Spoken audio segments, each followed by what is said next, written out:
എല്ലാവർക്കും സ്വാഗതം. ഇന്ന് നമ്മൾ സംസാരിക്കുന്നത് ചലച്ചിത്ര നിർമ്മാണത്തിൽ ഉപയോഗിക്കുന്ന ഒരു എഡിറ്റിംഗ് സങ്കേതമായ മൈസ് ആൻഡ് സീനിനെ പറ്റിയാണ്. ഇതുമായിട്ട് ബന്ധപ്പെട്ട മറ്റൊരു പദം ഡീപ്പ് ഫോക്കസ് എന്നും പറയാം. അപ്പോൾ അതുകൊണ്ട് സാധാരണ ഇത് രണ്ടും ചേർത്ത് ഒരു പദമായിട്ടാണ് പറയാറുള്ളത്, അല്ലെങ്കിൽ ഒരു സങ്കേതമായിട്ടാണ് പറയാറുള്ളത്, deep focus and mise en scene.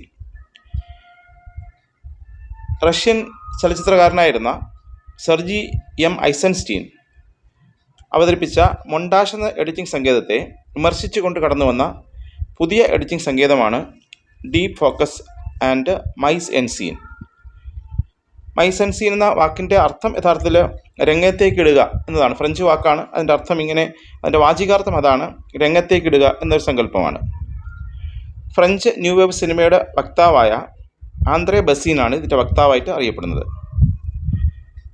സാധാരണ മൊണ്ടാഷ് അവതരിപ്പിക്കുന്ന സമയത്ത്, അല്ലെങ്കിൽ മൊണ്ടാഷിലൂടെ എഡിറ്റിംഗ് നിർവഹിക്കുന്ന സമയത്ത് അവിടെ കാണികളുടെ അല്ലെങ്കിൽ പ്രേക്ഷകൻ്റെ സർഗാത്മകതയ്ക്ക് പ്രാധാന്യമില്ല എന്നും അവരുടെ പ്രേക്ഷകരുടെ വ്യത്യസ്ത വ്യാഖ്യാന സാധ്യതകൾക്ക് ഒരു അവസരം പോലും കൊടുക്കാതെ, ഒരു സമയം പോലും കൊടുക്കാതെ അടുത്ത രംഗത്തിലേക്ക് കടന്നു പോകുന്നു എന്ന രീതിയിലുള്ള വ്യാഖ്യാനങ്ങൾ ഉണർത്തിക്കൊണ്ട് പ്രേക്ഷകർക്ക് കൂടുതൽ പ്രാധാന്യം കൊടുക്കുന്ന രീതിയിൽ, പ്രേക്ഷകരുടെ വ്യത്യസ്തതയ്ക്കും പ്രേക്ഷകരുടെ പുതിയ വ്യാഖ്യാന രീതിക്കും പ്രാധാന്യം കൊടുക്കണമെങ്കിൽ വളരെ പതിയെ അവതരിപ്പിക്കുന്ന വിശാലമായ ഷോട്ടുകൾ, അല്ലെങ്കിൽ പതിയെ വിശാലമായ രീതിയിൽ വൈഡ് ആംഗിളിലൂടെ അവതരിപ്പിക്കുന്ന ഷോട്ടുകൾ ആവശ്യമുണ്ട് എന്ന രീതിയിലാണ് ഫ്രഞ്ച് ന്യൂ വേവ് സിനിമയുടെ വക്താവായ ആന്ദ്രേ ബസീൻ ഈ പദം ഉപയോഗിച്ചത്, ഈ പദം ആദ്യമായി പ്രയോഗിച്ചത്. അതായത് ഈ പറഞ്ഞിരിക്കുന്ന സമാന്തര സിനിമകൾ നമുക്കറിയാം. നമ്മുടെ മലയാള സിനിമ പരിശോധിക്കുകയാണെങ്കിൽ അടൂർ ഗോപാലകൃഷ്ണൻ്റെയും ഷാജിയുടെയും അരവിന്ദൻ്റെയും ഒക്കെ സമാന്തര സിനിമകൾ എന്നറിയപ്പെടുന്ന സിനിമകളിൽ ഉപയോഗിക്കുന്ന സങ്കേതമാണ് പൊതുവെ deep focus and mise en scene എന്ന രീതിയിൽ നമുക്ക് പറയാം. അതായത് ഒരു വിശാലമായ ക്യാൻവാസിൽ വിശാലമായ വലിയ വലിയ ദീർഘമായ ദൃശ്യങ്ങളും ദീർഘമായ രംഗങ്ങളും കാണിക്കുന്നുണ്ട്. അതിനകത്ത് തന്നെ പ്രത്യേക കഥാപാത്രങ്ങൾ പ്രാധാന്യം കൊടുക്കാത്ത രീതിയിൽ ഒരു ഉത്സവപ്പറമ്പ് കാണിച്ചാൽ അതിൽ പ്രത്യേകിച്ച് ഓരോ കട്ടുകളിലൂടെയല്ല, ഒരു സിംഗിൾ ഷോട്ടിൽ തന്നെ ഒരുപാട് നേരം ആ ഉത്സവപ്പറമ്പിൽ തന്നെ വിശാലമായ കാര്യങ്ങൾ കാണിക്കുന്നുണ്ട്. അപ്പോൾ ഇങ്ങനെയുള്ള കട്ടുകളില്ലാത്ത ഒരു സീനിൽ തന്നെ നിരവധി കഥാപാത്രങ്ങൾ കടന്നു വരികയും നിരവധി സംഭവങ്ങൾ നടക്കുകയും ചെയ്യുന്ന രീതിയാണ് മൈസ് ആൻഡ് സീൻ. അപ്പോൾ അതായത് ക്യാമറ ഒരിടത്ത് ഫിക്സ് ചെയ്തിരിക്കും, എന്നിട്ട് ആ ക്യാമറയിലേക്ക്, ആ രംഗത്തേക്ക് കഥാപാത്രം കടന്നു വരികയാണ് ചെയ്യുന്നത്. കഥാപാത്രങ്ങൾ മാറുന്നതനുസരിച്ച് ക്യാമറയുടെ ചലനം അവിടെയില്ല, ക്യാമറ അവിടെ ഫിക്സ് ചെയ്തിട്ടുണ്ട്, രംഗം അവിടെയുണ്ട്. അതിലേക്ക് വിശാലമായ ക്യാൻവാസിലേക്ക് കഥാപാത്രങ്ങൾ വന്നും പോയി നിൽക്കുന്നു. അപ്പോൾ എല്ലാ കഥാപാത്രങ്ങളും അവിടെ വരുന്നു എന്ന രീതിയിലാണ്. അതായത് ഒന്നുകൂടെ പറയാം, ആ പോയിന്റ്, കട്ടുകളില്ലാത്ത ഒരു സീനിൽ തന്നെ നിരവധി കഥാപാത്രങ്ങൾ കടന്നു വരികയും നിരവധി സംഭവങ്ങൾ നടക്കുകയും ചെയ്യുന്ന രീതിയാണ് മൈസ് ആൻഡ് സീൻ. ഇവിടെ കട്ടുകളില്ലാത്ത ഒരു ക്രിയ പൂർണ്ണമായി അവതരിപ്പിക്കുന്നുണ്ട്.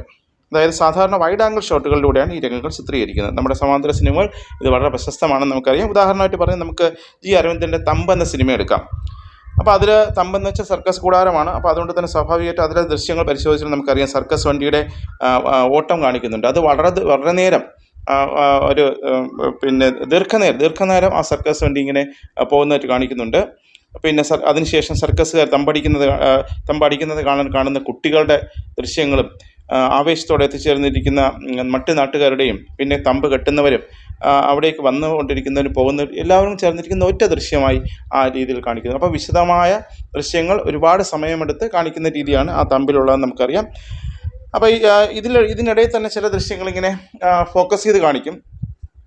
എഡിറ്റിംഗ് അല്ല, അത് കട്ടിങ് അല്ല, അല്ലാതെ ഫോക്കസ് ചെയ്ത് കാണിക്കുന്നുണ്ട്. അങ്ങനെയുള്ള ചില ദൃശ്യങ്ങൾ വരുന്നുണ്ട്. അപ്പോൾ ഇതിനിടയിൽ വരുന്നതാണ് അങ്ങനെയുള്ള കട്ട് ചെയ്യാതെ കാണിക്കുന്ന അങ്ങനെ ചില ദൃശ്യങ്ങൾ ഫോക്കസ് ചെയ്ത് മാത്രം കാണിക്കുന്നുണ്ട്. അതിനെ നമ്മൾ ഡീപ്പ് ഫോക്കസ് എന്ന് പറയാറുണ്ട്. അപ്പോൾ മൈസ് ആൻഡ് സീനിനകത്ത് വലിയ ക്യാൻവാസാണ്, ഒരു ഉത്സവപ്പറമ്പ് തന്നെ സങ്കല്പിക്കാം, അവിടെ നടക്കുന്ന വിക്രിയകളാണ്. പക്ഷേ അങ്ങനെ കാണിക്കുന്ന സമയത്ത് അതിനകത്ത് ചില ദൃശ്യങ്ങൾ മാത്രമേ ഇങ്ങനെ ഫോക്കസ് ചെയ്ത് കാണിക്കുന്നുണ്ട്. അപ്പോൾ അതിനെ നമ്മൾ സാധാരണ ഡീപ്പ് ഫോക്കസ് എന്ന് പറയും. ഇപ്പോൾ ഈ തമ്പിൽ തന്നെ മറ്റൊരു ഉദാഹരണം, അതിനകത്ത് ഡീപ്പ് ഫോക്കസ് കാണിക്കുന്നുണ്ട്. അതായത് ഈ പറഞ്ഞിരിക്കുന്ന അഭ്യാസി സൂക്ഷിക്കാൻ ഏൽപ്പിച്ച കുമ്പളങ്ങ മുതുകിലേറ്റി കള്ളിഷാപ്പിൻ്റെ മുന്നിൽ അയാളെ കാത്തു നിൽക്കുന്ന ഒരു കുള്ളൻ്റെ ഒരു കഥാപാത്രം കാണിക്കുന്നുണ്ട്.